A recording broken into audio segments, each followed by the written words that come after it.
Всем привет, дорогие друзья! Сегодня мы находимся в творческой студии Дуду. И рядом со мной ее основатель Евдокия. Евдокия, здравствуйте! Здравствуйте! Мы не первый раз у вас в гостях. И действительно, в вашей творческой студии всегда есть чем заняться. Да. Вот что мы будем творить сегодня? Сегодня будем делать шкатулку, декорировать. И декорировать будем в морском стиле. Вот так. Ну, конечно же, те, кто следят за нашими эфирами, знают, что работаем мы обычно с чем, с каким материалом? Мы работать будем сегодня с эпоксидной смолой, вязкой, потому что будем делать картину, чтобы цвета не замешивались, будем работать с вязкой густой.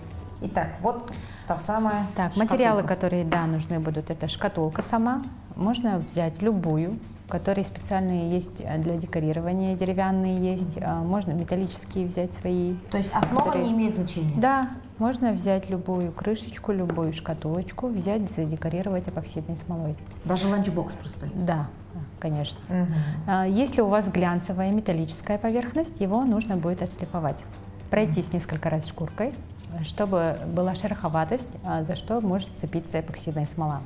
В нашем варианте у нас шкатулка имеется пробковая вот такая крышечка с бортиками, что в чем плюс, эпоксидная смола, она не затечет. Да? То есть удобно как будет. тарелочка, сюда зальем, все и оставим. Да. Эту шкатулочку можно будет потом использовать как в ванной, как на кухне, как и в прихожей для хранения мелочей. Да, и на кухне, может быть, конфеты, почему бы нет, орехи хранить, да, там? Да. В общем, это и шкатулка, и ящичек, да, и, красивая в общем, шкатулка будет. Емкость для всего подойдет. И самое главное, что она будет уникальная и эксклюзивная. Для заливки эпоксидной смолы мы будем использовать весы, которые нам необходимы для взвешивания смолы, стаканчики, шпажки, масочки обязательно и перчатки. Если вы используете эпоксидную смолу в больших количествах, обязательно используем респираторы для защиты дыхательных путей. Это обязательно правило. Но так как мы сегодня будем использовать небольшой объем, и, собственно, мастер-класс у нас проходит буквально в течение 20 минут, мы чуть-чуть нарушим правила, маски надевать не будем, чтобы это выглядело нас было все. слышно, да. Да, слышно хорошо, выглядели мы симпатично без масок, поэтому чуть-чуть нарушаем, но если вдруг вы делать будете в домашних условиях или пойдете на мастер-класс, обязательно соблюдайте технику безопасности. Так, для удобства на столе должны иметься еще салфетки, как сухие, так и влажные, чтобы вытирать эпоксидную смолу, которая упадет не туда. Стол обязательно закрываем пленочкой или скатертью одноразовой, чтобы защитить поверхность. Так, весы включаем. У нас, так как поверхность небольшая, возьмем смолы где-то грамм 80, да? Ну, или 100. Взвешиваем смолы где-то 60-80 грамм и половину отвердителя. Доверю это вам. Так, хорошо, поехали. Значит, нам надо 60 все-таки делаем или 80? Давайте 80. С запасом. Лучше будет с запасом. Лучше. 80.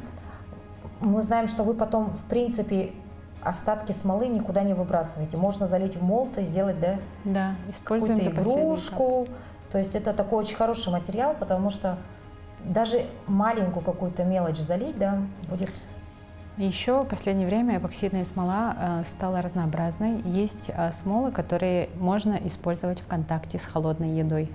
Вот. Безопасные. То есть можно сделать... В отвердевшем виде они уже безопасны. Увлеклась Ничего разговором. страшного. 84. Теперь нужно будет отвердителя ровно половину. Это у нас 42 грамма. 42. Вот. Обнуляем. На 2 надо делить просто и все, да? 42 грамма. А вот если, допустим, у нас по поводу выбора, сейчас эпоксидную смолу сложно достать или, в принципе, она в доступе есть? Ну, в интернете, конечно, много вариантов, да, смолы компаний, фирм, производственников очень много. И надо выбрать под себя. Есть смолы для столешниц, есть смолы для украшений, именно мелкие детали, когда будут делать. Есть смолы, смолы, которые сушатся сразу же моментально под лампой специальной. Ультрафиолетовые, да? Да. То есть, дорогие друзья, перед тем, как приобретать смолу, вы должны определиться, что вы хотите сделать, да? Как уже Евдокия рассказывала в наших выпусках до этого, есть и твердая смола, и жидкая, вязкая, да. Поэтому самое главное сначала определитесь, какой у вас будет шедевр ваш. То есть или маленькая шкатулочка, или бижутерия, или столешница. От этого зависит смола. Просто одной смолой нельзя все подряд делать. Да. Так, отлично. Ну что, мы перемешиваем нашу смесь. Выбрали морскую тематику. Это достаточно такая популярная история, да, при работе с эпоксидкой, да.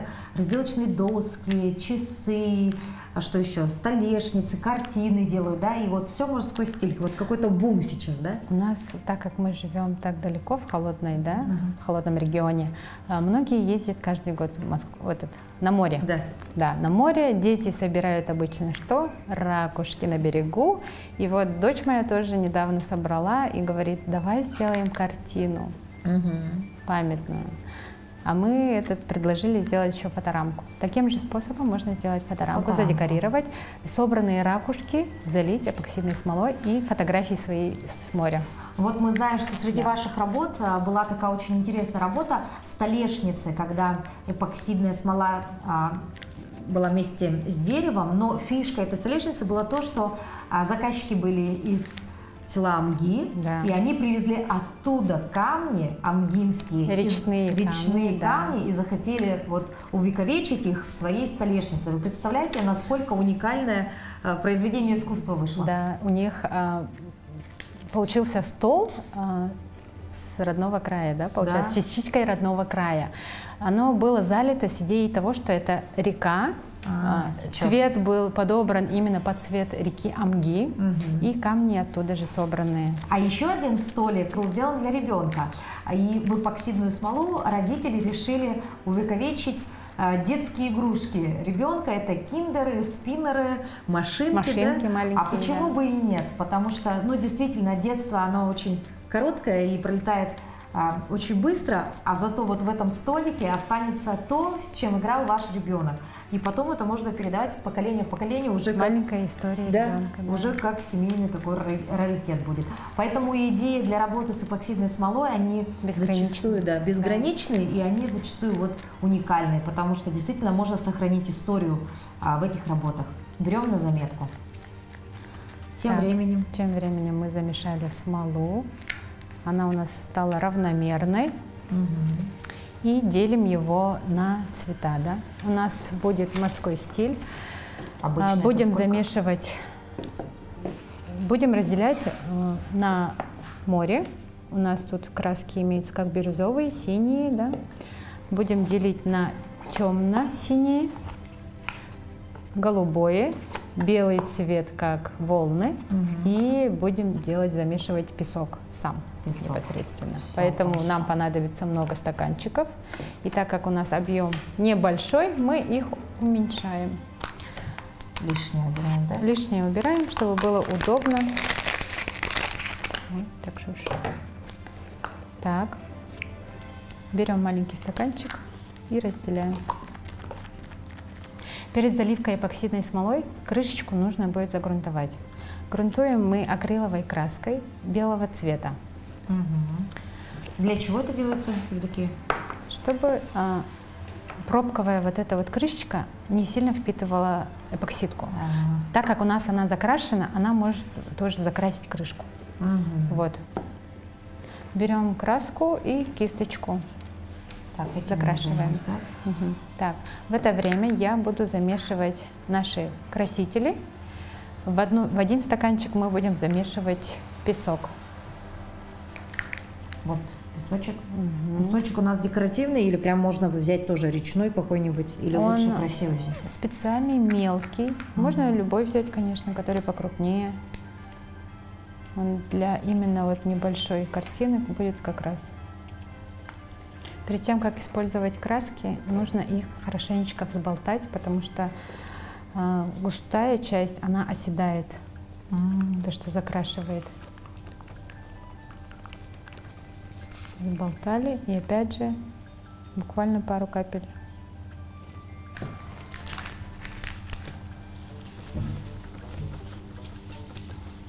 Вот прям такой Самый темный, да?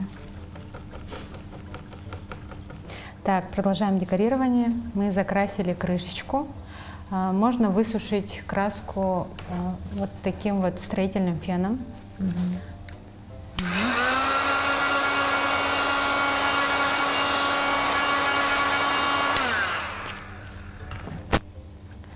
Высушили крышечку, закрасили нашу смолу.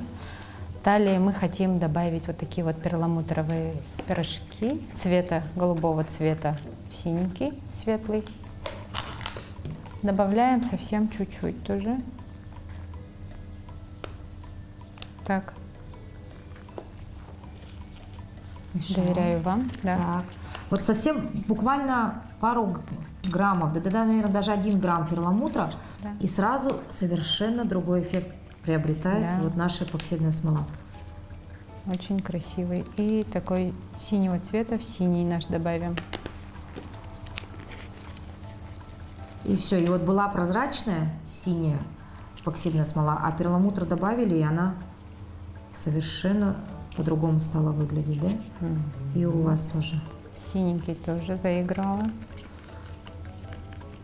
Вообще работа с эпоксидной смолой — это такое, знаете, смесь работы как будто бы на кухне, как кондитер, да, немножко, да, потому что как тут надо замешивать пропорции, взвешивать, да, но в то же время это абсолютно творческий процесс. Это как медитация. Да. Да, она успокаивает, и она интересна вот именно тем, что нету границ. Можно использовать любые красители, которые подходят эпоксидной смолы, да, любые цвета. Все замешать и посмотреть, что получится у вас. Вот. Все, готово. Вот у нас готовы цвета. Начинаем заливать с берега. У нас берег будет с песочком. Вот то, что мы замешали. Первая линия по длинной стороне заливаем. То есть у нас в эпоксидной смоле уже есть песок, который вот мы засыпали мелкий. Верно. Далее Пойдет заливаем, у нас идет синий, темно-синий. Она добавляет глубину. Прям сверху, да, мы решили? Да. То, что дальнее от берега у нас Темнее. глубокое море, да. Да. Оставляем, она будет течь куда надо. И в середочке мы добавляем более светлый. Да, то Наш есть у нас голубой. уже море Видите? светлеет. Да. И ближе к здесь берегу. можно еще добавлять, дорогие друзья, и светлее еще сделать, и прозрачнее, Да, и белее. То есть здесь мы показываем сейчас только базовые такие, да, моменты, но если вдруг хотите детально это доработать, то действительно здесь вариантов Вот где тут граница, да? Где у нас идет граница моря темного и светлого, мы замешиваем смолу, чтобы было какое-то переливание, вот перетекание постепенное много. Как красиво, с темного в голубой. очень красиво. Вот так. То, что мы перламутр добавили, видите, он прям блестит, Да. хорошо смотрится. И прям получилось такое слияние очень красивое, как прям как в жизни практически, да? Волны такие. Да, да, да. Добавим Вихри. берега. Да. И теперь уже можем постепенно переходить к декорированию. А берег мы не смешиваем. Берег мы не смешиваем, пока оставляем. Итак, а для декора мы используем вот такие вещи. Вот такие вот мелкие у нас есть ракушки. Это песок тоже из ракушек. Сами ракушки цельные, мелкие, так как у нас картина маленькая будет. И белые вот такие вот камни. Вот. Итак, а если мы все-таки берем камни, допустим, с наших якутских рек, мы их как-то должны обработать или просто помыть и все? Да, почистить хорошенечко. ничего там шлифовать, ничего не надо? Нет, не надо. Они уже будут в смоле, и они прям хорошо будут держаться. Итак, Так, как мы будем декорировать? как? Ваше предложение? Ну, наверное, это все должно быть на песке же, правильно? Как минимум, да? Давайте добавим мелкие ракушки, у нас пусть будут. Но здесь должен сработать принцип не переборщить, потому что многие люди, поняв, что это все очень легко делается, начинают добавлять все подряд. Просто вовремя остановиться в этом моменте также очень важно, да? Да, верно. Итак, вот у нас У нас отлично. получился берег с ракушками, песочек, да? Да. И добавим вот такие вот мелкие вот Детали. уже, да. Вот то есть, если Уже засыпать заиграла все картина. такими крупными деталями, будет уже некрасиво. Поэтому нужно остановиться и вот где-то только добавить элементов, да? Мгм. А белое можно добавить с краю, вот тут вот, как берег, тоже маленький, каменистый в углу. Декорирование — это уже на ваше усмотрение, у кого какая фантазия. Кто-то любит минимализм, кто-то любит крупное, яркое. Видите? У нас смола уже перетекла, нашло свое место, да, и после этого мы можем сделать волны. Ой, вот Пенку, да, то, что вот белым. Мне было бы очень страшно, потому что я бы побоялась, наверное, сейчас туда что-то еще белого, потому что вот может что-то пойти не так. Но Евдокия сейчас все всё мастерски будет сделает. хорошо. Так. Белое мы замешивали плотной краской. Видите, вот на стенке стаканчика видно, какое оно плотное, непрозрачное. И вот берем вот такой вот струйкой. Обязательно струйкой, не чайной ложкой. Ну да, чтобы не переборщить, как вы говорили ранее. Струечкой берем и с палочки вот так вот берем и перетаскиваем.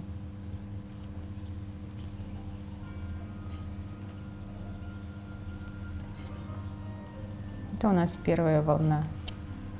Далее идем на границе, можем вот так. И где-то вот так вот. Не обязательно прям ровной линией, да, в одну линию идти. Залили первую белую полосочку. Берем строительный фен.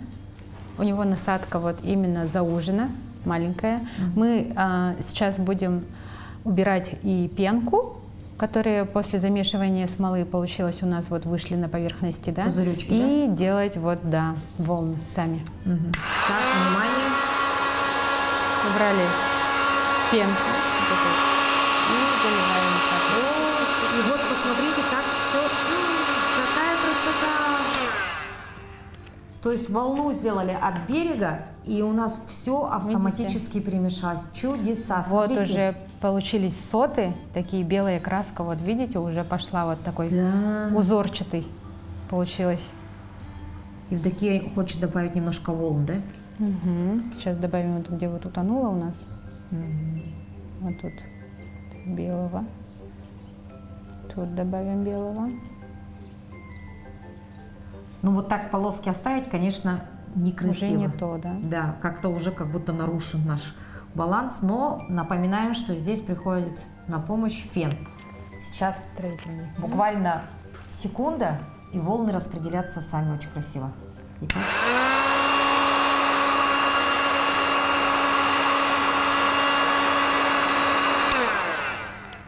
И ждем.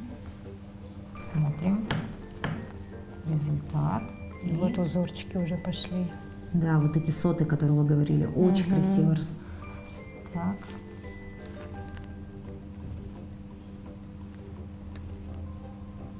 Нужно границу вот так вот подрисовать. И Вот здесь у нас чуть-чуть четкая линия, да? Немножко надо ее.